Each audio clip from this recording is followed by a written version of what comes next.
Greetings and thank you for checking out Keystone TV. The fact that you're watching this video shows that you care about your situation, you want to improve your financial future. Today what I want to talk about is an index that many of us are familiar with, the Dow Jones.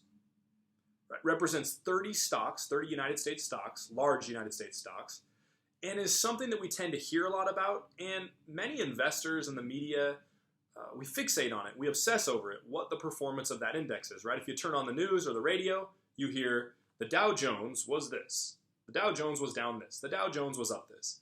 And we tend to, it creates a lot of emotion and maybe even some decisions in our portfolio based upon how that index is doing. But in reality, that is a very narrow segment of the market.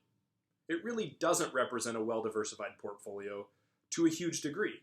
Now, obviously, if your portfolio consists of those 30 companies, then your portfolio is going to respond very similarly. But most of us that are well-diversified and globally diversified, that's not really the case. But let's just for a moment, just for this video, look at United States stocks. Let's take global investing completely out of the equation. If we just look at United States stocks, there's over 2,000 stocks that trade on the New York Stock Exchange. Again, the Dow Jones represents 30. Total publicly traded stocks just in the United States, over 20,000.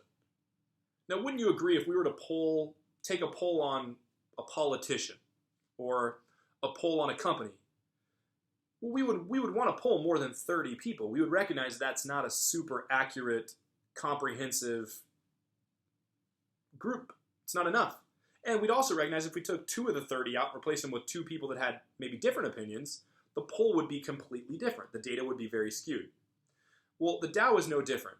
If you look actually at 2009, the Dow Jones, General Motors, and Citigroup came out of the Dow Jones, and they were replaced by Travelers Insurance and Cisco. Now, what's interesting is had that happened 2 years earlier, the Dow Jones would have been 300 points different than it was. But because it happened 2 years later, and Citigroup, between Citi and General Motors, they were 2 of the worst performing stocks of all 30. And it really drugged down the performance of the Dow. Point being, let's not fixate on the Dow Jones. If you're only invested in large US stocks, that's a whole nother problem altogether. But let's keep in mind that when we hear about the Dow Jones, which is the main index that we constantly hear about, and we're tracking what's the Dow Jones index at today? What did it close at today? How much was it up? That's great to use as a very, very narrow benchmark for large United States stocks. But hopefully, you've built a portfolio that has global diversification, that has diversification within the United States stocks of small companies, and value, and microcap, and large value.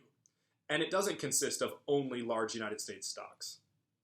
So the next time you hear about the Dow Jones, keep in mind that's representing 30 stocks out of over 20,000 United States stocks alone. Hope this helps and provides some perspective as the market moves up and down and helps you make better decisions with your money. Thanks a lot for joining me, and I hope you have a great day.